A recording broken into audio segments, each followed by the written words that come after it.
Widih, ngeri juga Bang Rocky ini teman-teman. Dia berkali-kali mengatakan Anies Baswedan tidak akan dikasih menang teman-teman. Dia akan dikasih hanya 17% saja atau bahkan hanya mentoknya 21% teman-teman. Wah, ini berkali-kali dikatakan oleh Rocky Gerung dan alasannya Rocky Gerung mengatakan seperti ini, seperti yang ada video ini. Tapi menurut kalian gimana nih alasan dari Rocky Gerung? Silahkan tulis di komentar ya. Apakah Anies akan benar yang dikatakan oleh Rocky Gerung hanya dikasih 17% sampai 21% saja nanti di Pilpres 2024? Karena di setting seperti itu teman-teman. Menurut kalian gimana? Silahkan tulis komentar ya. Dan biar nggak lama-lama apa yang diucapkan Rocky Gerung ini bisa teman-teman perhatikan dan didengarkan seksama teman-teman. Pak Anies tidak mungkin menang. Dia cuma boleh dapat 17%. Anda panik.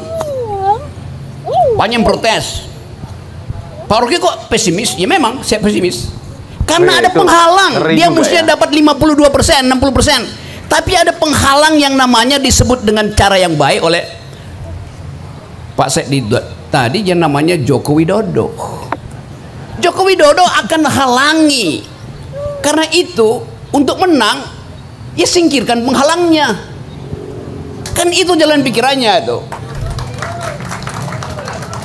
Sekarang saya udah muter kira-kira 200 kampus dalam satu semester ini.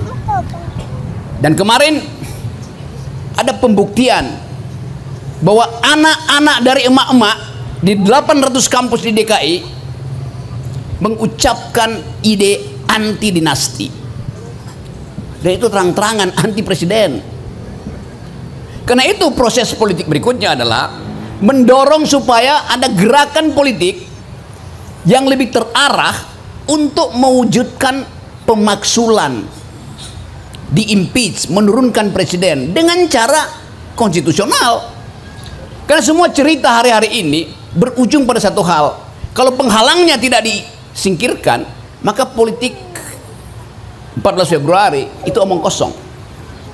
Ini kalkulasi, bukan sekedar kemarahan. Pak Sekdi nggak ada problem dengan Jokowi. Dia punya problem dengan kebijakan Jokowi. Kita semua beroposisi karena kebijakan Jokowi buruk, menyebabkan bangsa ini melarat, menyebabkan politik itu jadi aut-autan, ya? Menyebabkan persahabatan antar warga negara itu pecah. Kan itu dasarnya tuh. Jadi kata perubahan Indonesia dimulai dari mana? Dimulai dari langkah pertama kita untuk melawan. Itu kegiatan masyarakat sipil, kegiatan relawan. Tapi diperlukan langkah politik yang memungkinkan proses impeachment itu dimulai. Oleh siapa? Harusnya oleh Megawati. Karena dia yang punya standing di parlemen. Kalau kalian tanya, apakah Anies akan menang? Tidak, Anies tidak akan menang. Tidak akan pernah menang. Karena dia ada penghalang. 100% seluruh Indonesia milih Anies. Tetapi juga ya. Outputnya sudah ditentukan. Hanya boleh 17% maksimal. Sistemnya akan lakukan hal semacam itu. Karena penghalangnya adalah kepala negara sendiri. Saya ucapkan itu sebagai hipotetis akademik melihat jejak penghalangan Anies. Apakah koalisi Gerindra sudah sempurna? Tidak. Saya bisa membayangkan bagaimana Pak Prabowo setiap hari mendengarkan menurunnya elektabilitas dia karena masih menerima Gibran sebagai wakil presiden. Pasti dia tahu. Pak SBY pasti lebih mengerti bahwa demokrasi akan berantakan kalau proses di Mahkamah Konstitusi menghasilkan kemaksiatan keluarga. Apakah republik ini masih bisa kita sebut republik bila prakteknya adalah kerajaan? Itu masalah utama kita tuh. Jadi saya tahu bahwa teman-teman di sini berkumpul bukan sekedar ingin memenangkan Anies dan Caimin, tapi ingin mengembalikan ide republik. Yang dalam bahasa Latin kata republik datang dari kata res publica. Res artinya hal-hal, publik artinya umum. Jadi republik adalah kegiatan politik untuk menghasilkan kesejahteraan rakyat, kesejahteraan umum, bukan kesejahteraan satu keluarga. Kita upayakan itu dengan melakukan perubahan politik. Ngeri juga ya. Tetapi saya dengan Pak Sekdi akhir tahun kemarin ada di Melbourne di Australia, dan saya ucapkan bahwa Anies tidak mungkin menang. Dia cuma boleh dapat 17%. Anda panik. Banyak yang protes.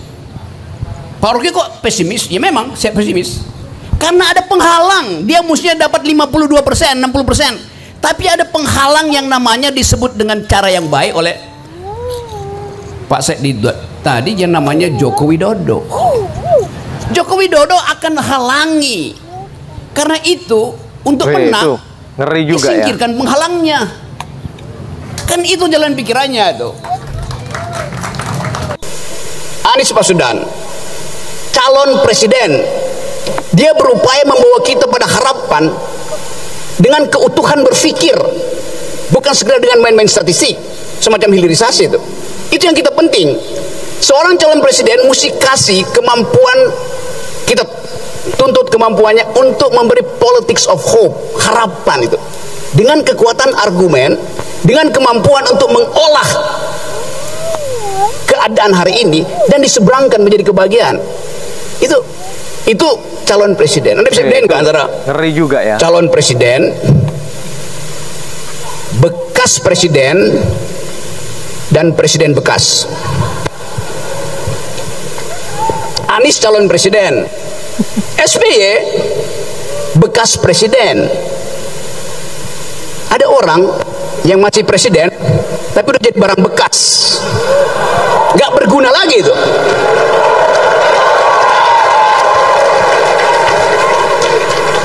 Saya balik pada soal kita. Yang kita perlukan bukan forum debat yang dibangun oleh KPU, di mana moderatornya cuma jadi timekeeper, habis waktu. Dia nggak bisa interupsi kesalahan berpikir dari seorang kandidat di situ. Atau panelis cuma bagian ngambil dari fishbowl. Apa? Ini baru debat, tempat kita menguras pikiran dan mengupas pikiran. Karena pikiran hanya disebut pikiran kalau mau dikupas. Dan pikiran yang tidak dikupas, dia harus datang dari isi kepala seseorang, bukan dari bisikan earphone. Oke, kalian pendukung 01 gimana nih menurut kalian? Apa yang disampaikan berkali-kali ya, bukan hanya di momen ini saja Rocky Gerung mengatakan seperti itu. Berkali-kali dia menyampaikan bahwa Anies tidak akan dibiarkan menang. Hanya dikasih 17%. Ya, caranya ya dengar sendirilah. Saya nggak berani mengatakan ya, nanti dikira makar ya. Kalian bisa diskusi di kolom komentar. Oke, terima kasih sudah nonton video ini teman-teman ya. Dan sampai jumpa di video berikutnya. Salam dari kami, salam perdamaian, dan support channel ini. Assalamualaikum warahmatullahi wabarakatuh.